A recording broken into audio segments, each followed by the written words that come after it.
नमस्कार साथियों, आज हम चर्चा करने वाले हैं कला के कुछ महत्वपूर्ण बिंदु पे।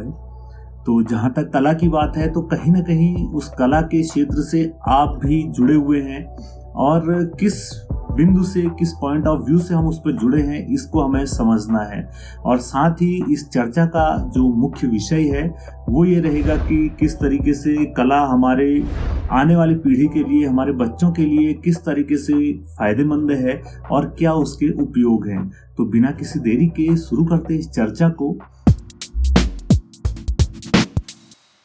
नमस्कार दोस्तों, मैं हूं प्रकाश पपने और कला की यह विशेष आज जो चर्चा है इसको लेकर आपके सामने आया हूं। तो इस पर चर्चा करते हैं और देखते हैं कि किस तरीके से कला हमारे बच्चों के लिए और आने वाली पीढ़ी के लिए, नई जनरेशन के लिए किस तरीके से फायदेमंद है और किस तरीके से हमारे व्यक्तिगत जीवन को प्रभावित करती है और क्या इसका योगदान है। तो सबसे पहले तो मैं बताना चाहूंगा कि किस वजह से मैं ये चर्चा लेके आपके सामने आ रहा हूँ। आज की हम समाज में जो स्थिति देख रहे हैं, किस तरीके से बच्चे काफी ज्यादा प्रभावित हैं और उनको किस तरीके से इस चीज से बचाया जा सकता है, जैसे कि उनको फोन में गेमिंग का एडिक्ट होना या इस तरीके से उनको कैसे उनका माइंड पढ़ाई की ओर ज्यादा से ज्यादा जाए।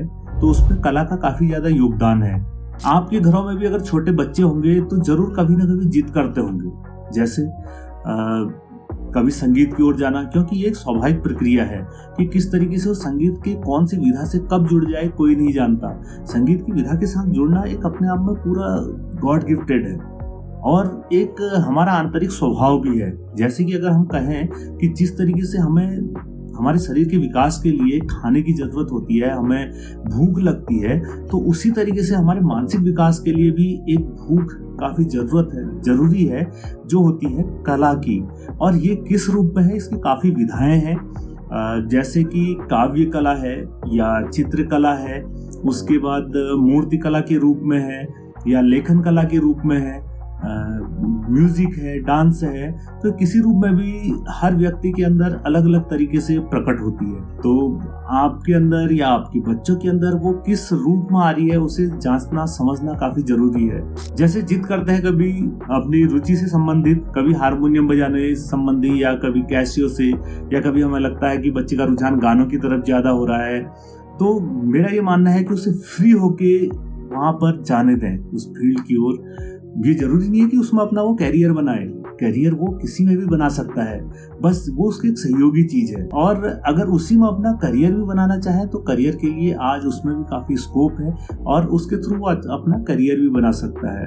बस उसके लिए उसे किसी तरीके से रोक टोक न लगाएं। अक्सर तक हम देखते हैं कि नहीं, हम ये कहने लगते हैं नहीं नहीं ये नहीं करना है, इसी से क्या तुम्हारा करियर बनेगा, अब तो तुम इसी काम में लग गए। तो ये चीजें वहां पर नहीं होनी चाहिए। वहां पर हमें थोड़ा सा अपने आप को कंट्रोल करके उस विधा की ओर उसे जरूर ले जाना चाहिए। और दूसरी बात, अगर बच्चे के अंदर हमें लगता है कि कई बार कोई ऐसी विधा नहीं हो रही है या उसकी इसके लिए कोई जागृति नहीं है, तो हमें कोशिश करनी चाहिए कि वो कोई ना कोई ऐसी विधा से जुड़ जाए। ये कौन कौन सी विधाएं हैं, इस पर भी मैं डिटेल से आपके सामने चर्चा लेके आऊंगा। बस आप यहाँ पर हमारे साथ में बने रहिएगा, क्योंकि कला संबंधी जो चर्चा है हम आपके सामने लेके आने वाले हैं, इसमें ये चीजें आपको जरूर मिलेंगी। अब हम बात करते हैं कि किस तरीके से ये हमारे मानसिक विकास के लिए फायदेमंद है। कई बार आपने देखा होगा कि बच्चे कुपोषण के शिकार हो जाते हैं।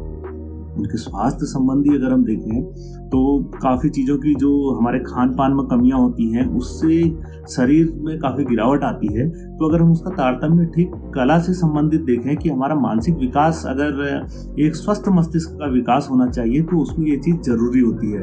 अगर मैं ये कहूँ, कोई अतिशयोक्ति नहीं होगी कि अगर आपका बच्चा कला से जुड़ना चाहता है और हम उसे जबरदस्ती रोक देते हैं तो वो मानसिक कुपोषण का शिकार होने से उसे कोई नहीं रोक सकता। उसकी जो कुंठा है वो कहीं ना कहीं उसके मस्तिष्क में इस तरीके से हावी हो जाएगी कि जिसे भविष्य में निकालना काफी मुश्किल हो जाता है। तो सबसे बड़ा फायदा तो इसका ये है कि अगर वो उस तरफ जाता है तो उसे एक उसके मस्तिष्क को जो है एक कंप्लीट पोषण मिलता है। और साथ ही महान दार्शनिक अरस्तु रहे, उन्होंने एक सिद्धांत दिया। अरस्तु ने जो सिद्धांत दिया था वो है विरेचन का सिद्धांत। विरेचन यानी कि किसी चीज को अगर हम समझे कि हमारा मस्तिष्क एक कटोरे की तरह है और हमने उसे खाली करके उसमें कुछ नई चीजें ऐड करनी है, तो वहां पर भी कला का काफी ज्यादा योगदान रहता है। इस प्रक्रिया को करने के लिए इसमें कला की आवश्यकता होती है। उसके माध्यम से हमारी अभिव्यक्तियों का जो है, हमारी अभिव्यक्तियां प्रस्तुत होती हैं, और अभिव्यक्तियां प्रस्तुत अगर हो जाए तो हम काफी हद तक फ्री हो जाते हैं